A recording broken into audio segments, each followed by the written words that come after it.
Hi, I'm Giselle Byrd, and I'm the new executive director of the Theater Offensive. Hi. My journey starts in Augusta, Georgia. I was born and raised by my mama, my granny, my sister, and so many aunts and uncles and cousins. And I really did not follow the family path. I was an artistic child. I played violin.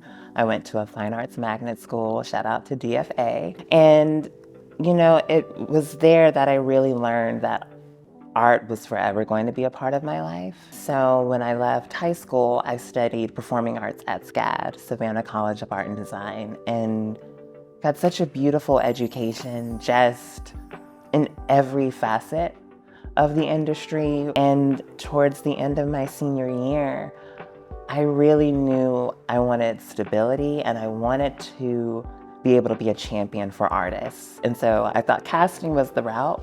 Moved to New York City, which was a bold choice. It was, no paid internship. Those shouldn't exist anymore. And after that, for 3 months, I was offered a job with a talent manager to be his assistant, his second assistant. And I was there for 9 years, working with actors, actresses, activists, drag artists, which just fueled my passion and my love for being that voice of representation for artists and helping give them the tools and resources that they needed, especially artists of color, because the only thing that separates artists of color from any other artist is opportunity. After 9 years, I said, I no longer want a job. I want to walk into hard work, where it's just, I wake up every morning and my heart is helping me guide myself and others into what is right for us. And I saw the listing for TTO. And after 3 months and 5 interviews, here we are. Thank God. And it honestly has been a dream. It's really been a dream. What I love the most about the Theater Offensive is that we're unafraid to be the radical ones to say, nah, we're doing it this way and this is how it's gonna go. It is our responsibility to ensure that our future generations have a place where they can grow and thrive and unapologetically live in their truth and create in that truth. Growing up, I didn't know my elders in community. So I wasn't aware of Marsha or Sir Lady Java or Jackie Shane or these trailblazing icons who paved a way for us. And rather, we didn't talk about them in communities of color because of that divide. And what I hope for this future is that there will be a world where all of us can grow together, learn from each other, and erase the barriers that the system has created. Talent management really taught me the logistics. The logistics and the timing are everything. And you always have to be prepared for the unexpected. Expect it. And create not just plan A and B. You need to have plans A through Z because you don't ever know what's gonna come at you. And a lot of people would say, you seem so unfazed if something is happening. I said, because my mama told me there's always a solution. And she said it to me my freshman year of college. By the time you're done crying about it, you could have solved your problem. So go out there and solve your problem. So a lot of those skill sets really led me to TTO, which is in this beautiful new wave of phase 2 of the Capital Campaign, where we are building the world's largest theater owned and operated by queer and trans folks of color. And so that requires very heavy logistics. And I'm so thankful to the TTO team for holding me up and having my back there. But it also takes imagining the unimaginable, what's not on the surface, getting to the root of what we want this space to be. But it also requires open hearts and open minds. And that's what I held throughout my career, because if you close yourself off, you're closing windows of possibility. What does leadership mean to you? It's about, one, being responsible. We have a responsibility here to make sure that people can thrive and have access, but also making sure that we are setting ourselves up for that in the best way. And I think what can sometimes happen in the arts landscape is we have a big vision, we try to support it, but we haven't laid a foundation for it.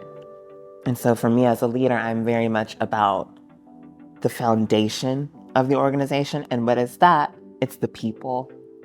And it's about how we take care of those people. I'm a firm believer in self-care. So if you don't feel you can show up and be 100% Giselle or Jess or Joseph or Hakeem, then take a beat. The work will be here. You have to take care of you. There's a woman named Ketia Ming, who is the executive director of Black Theater United. She was really so instrumental to me in showing how you can lead with grace and lead with an open mind. And it was so astounding to me how she navigated all of these different things that would hit her. And she would say, and Giselle, and this is what you do. And you can do it. Someone who was forever motivating me, but also someone who put in a lot of trust in me. I think about my sis, Queen Jean of Black Trans Liberation, her tenacity with how she wakes up every day. And no matter how dark the world is, she says, I'm gonna bring some light to it. So those are two people who inspire me. And then there's also Beyonce, but we can talk about that another time. Who has paved the way for you? My granny and my mama. Because without them, there would be no Giselle. I grew up with so much love, and it's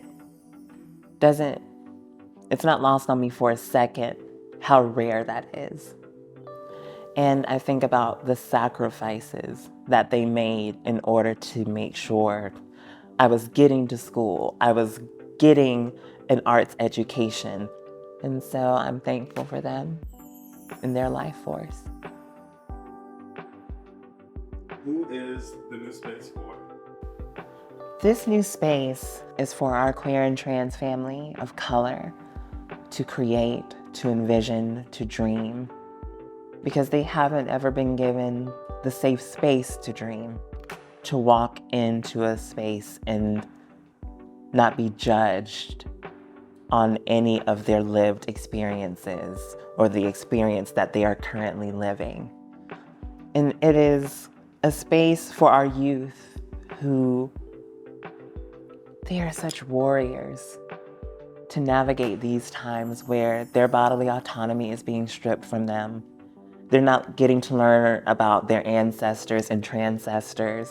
They are just trying to take it one day at a time and learn who they are at such a young age. And this space is also for families, the chosen families, the unconventional ones, the ones that you sometimes are going, oh, that's a family. It's for them to be able to walk into a space and be celebrated. That's who this space is for. It's for our community, our queer and trans folks of color who haven't been able to be celebrated. We celebrate you 365. We don't close to not do anything. You are forever celebrated in this space, and you're forever welcome in this space, no matter where you come from.